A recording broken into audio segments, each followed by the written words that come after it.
In this video, we'll learn how to search and find open RFQs with specific shipping terms, FOB Origin or FOB Destination.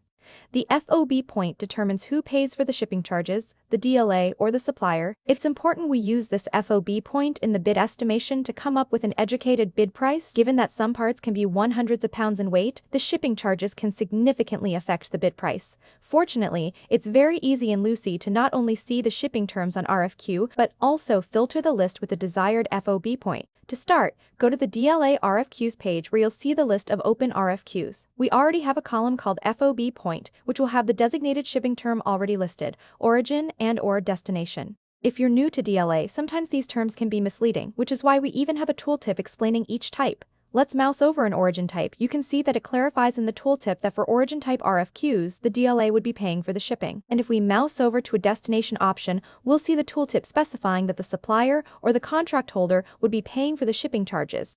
To filter RFQs based on the FOB point, let's open Filters, add a new filter, select FOB point as the column, and select the desired type in the value selection. Let's select Origin for this example. Then hit Apply. This way, the system will show us the RFQ's FOB point set as origin. In other words, showing us a list of RFQs where DLA would be paying for the shipping charges. Of course, you can change the filter to fit your needs. To save the filter, let's click on Save As and name it FOB Origin and save. This will save our search filters and create a new tab at the top.